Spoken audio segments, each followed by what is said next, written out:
Bonjour Jean, tu nous as rejoint en fait sur Oui. sur le stand. Oui, c'est moi. Puisqu'on fête les 15 ans. On peut pas vous louper, hein, vous avez un beau stand. Hein, Ouais, alors, on chaque le voit. année j'ai l'impression qu'il est de plus en plus grand. Ouais. C'est un Je sais truc pas de ce ouf. que fait le Prez, par quel biais. Enfin, bon, On bref. vaut mieux pas en parler. Ouais, non. On nous jetterons un voile pudique sur ces questions. Dis-moi Jean, j'ai une question. Je vais rentrer directement dans le vif du sujet. Comment est-ce que toi tu as connu l'association? Par quel biais? Et comment tu es rentré en contact avec l'asso? Il y a une petite décennie et ça s'est passé finalement autour des expos et de cette activité la plus visible de MO5. Du coup j'ai découvert MO5, j'ai découvert une association en avant-garde et puis d'autres associations en France qui faisaient le même boulot, le patrimoine. Vous n'êtes pas seul, mais vous vous rappelez beaucoup, vous vous posez beaucoup sur l'histoire. Et ben, l'histoire avec un petit H ou un grand H, c'est toujours s'inscrire dans la mémoire, inscrire quelque chose dans la mémoire. Et finalement, bon, je dis des phrases chiantes, mais ça a quelque chose de vrai. C'est vrai. Et ça a quelque chose de vrai. Et du mot art avec le petit A, hein, c'est-à-dire des artisans, des artistes. Ça. Et tous ces gens sont pas si loin. Quand on a quelque chose à dire, il y a des jeux vidéo qui le font. Et ben, pour moi, c'est une œuvre d'art. Ou des expériences également qu'on n'aurait jamais pu vivre. Exactement. Tu vois, moi, je te donne un exemple. Là, on vient de vivre la sortie d'Assassin's Creed Odyssey. Depuis que je suis gosse, je rêvais de jouer un truc sur la Grèce antique. Ouais.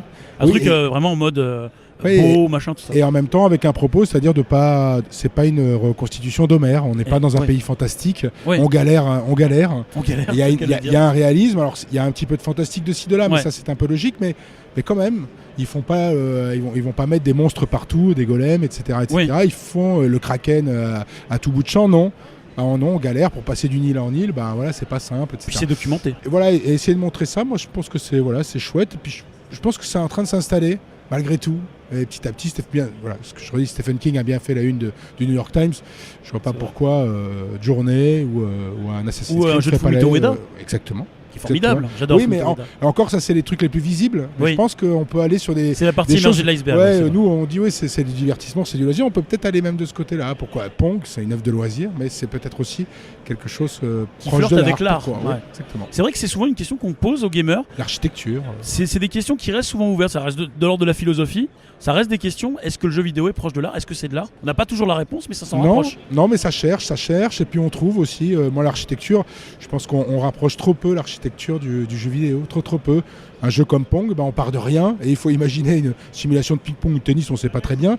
Et on a reconstruit un monde. Voilà, Ralph Baer, Alcorn surtout, a reconstruit un monde. Voilà, et petit à petit, tous les créateurs et créatrices de jeux vidéo recréent des mondes comme ça, virtuels. Alors, plus ou moins bien ficelés ou plus ou moins proche de la réalité, mais ça on s'en fiche.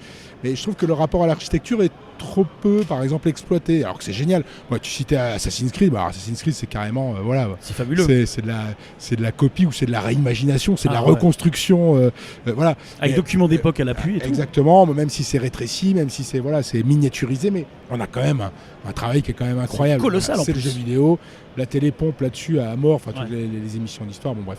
Voilà. Donc moi, c'est mon petit travail de mon côté. Et du coup, je suis toujours épaté, je dois dire, par ce travail-là, qui est très très souvent, voire intégralement bénévole totalement, et qui a pour objet de garder une trace, une mémoire, et tout en gardant l'esprit jeu vidéo, c'est-à-dire avec un tout petit peu de déconne, un côté un peu quand punk. même pas mal de sérieux, un petit côté punk, voilà. Et je trouve que à chaque fois que j'ai rencontré des gens dans ce type d'association, ça a toujours été un bonheur. Et MO5 toujours, c'est Philippe Dubois que j'ai rencontré en premier chez vous. Petit à petit, j'ai commencé à connaître un peu plus de monde. Et le chef Poulet. Le chef Poulet, voilà, le chef Poulet. Alors, ce qui est bien, c'est que les gens ne le savent pas. Ouais. Ils les voient dans l'interview. Là, juste à côté de moi. Ils le voient. Il est très sérieux. Ouais. Alors qu'en off. C'est du grand porte-nawak. Oui, c'est vrai que c'est. Il était très sérieux quand je l'ai interviewé, c'était pour info. Et il m'a fait une espèce de cours, il m'a démonté des maths. Je dis, ah oui, d'accord, c'est une bête. Ouais. Et en off. Et en off. Et là, il te fait des bruitages. Ouais, c'est ça. Et le poète. Voilà. Non, c'est bizarre parce que d'un coup, t'es au Louvre et puis tu sors et t'es au one-man show, quoi. Tu vois, d'un coup, c'est le stand-up. Et non, pas mal. J'avoue que c'est un mélange des genres. Ouais, c'est un mélange des genres. Mais alors, c'est on-off avec le bouton rouge. Et alors, du coup, Phil, toi, alors, par rapport à ça, tes premières interactions avec Jean? Moi, je me rappelle qu'il y avait eu des rendez-vous à l'époque. De toute façon, c'était croisé. La toute première, c'est sûr que c'est l'expo aux Arts et Métiers. Oui, Muséo Games.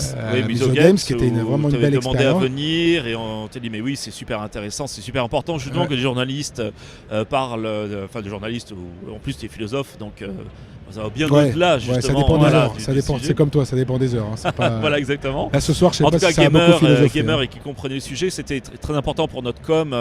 Et parce que nous, on est toujours sur une optique de développer notre communication et expliquer pourquoi on préserve l'histoire du numérique, le patrimoine numérique, et pourquoi on le fait, et pourquoi on y croit, et pourquoi on pense que culturellement, c'est extrêmement important. Et donc, c'est comme ça qu'on s'est connus, effectivement, à Muséo Games. Et puis en 2009, certainement, Musée des Arts et Métiers. Voilà, très belle. C'est avec des personnes comme Jean que justement ça nous permet d'avancer nos pions. C'est exactement les mêmes genres de profils que Jean, que l'on n'a pas l'apanage de rencontrer si souvent que ça. Le jeu vidéo, déjà, comme on dit souvent, c'est un petit milieu, et des véritables professionnels, des gens qui ont vraiment une vision avec une belle hauteur par rapport à la création contemporaine notamment et à l'histoire passée, il n'y en a pas beaucoup. Et Jean fait partie vraiment de ces gens-là.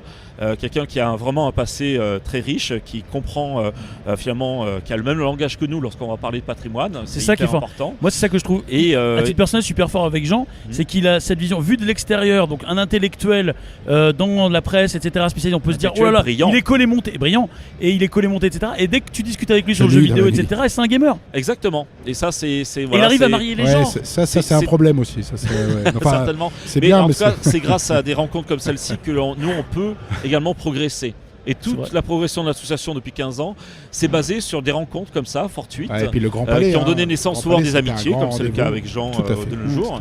Des gens qui nous suivent toujours et avec lesquels on fait des très beaux projets comme la Fondation EDF, et qui, quelque part, nous éduquent, qui nous donnent le meilleur d'eux pour nous aider à progresser et avoir un discours mieux fichu, mieux ficelé pour finalement aller travailler directement avec les institutions. Avec les institutions, c'est ça. Rapidement, tu parlais de la Fondation EDF, c'est vrai qu'on n'a pas abordé le sujet, mais la Fondation EDF, c'était un passage important pour l'association. Évidemment, donc je pense que le mieux placé quand même pour en parler, c'est évidemment Jean. On avait fait un beau travail d'historiographie assez classique, mais en explosant par thématique. Du coup, on n'allait pas d'un point A, 72 ou avant, jusqu'à aujourd'hui. Donc on s'est bien marré parce que c'était pas simple de mélanger à la fois l'e-sport et les premières machines, le Space War de Russell. Voilà, et on s'est dit, tiens, pourquoi pas mélanger finalement l'impossible, les mondes d'hier et les mondes presque de demain.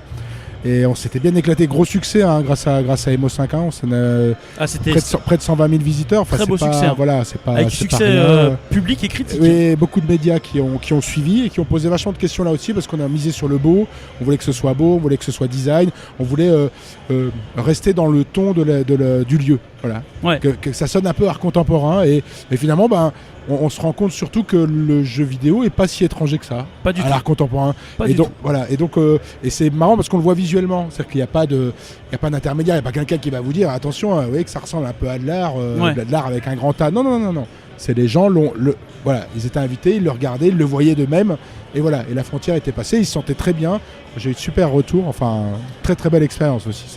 C'est extraordinaire. Hein. Et qui va peut-être aller à Montpellier, on vous en reparlera bientôt. Du teasing. Peut-être à Montpellier en teasing Kojimesque. Jean, ton actualité, si on veut te retrouver aujourd'hui, alors je suis sur Twitter, tu es assez actif. Sinon, sur les médias, etc., où est-ce qu'on te retrouve aujourd'hui ? On peut me retrouver sur France Info, mais on peut me retrouver surtout sur un livre que j'aime beaucoup qui s'appelle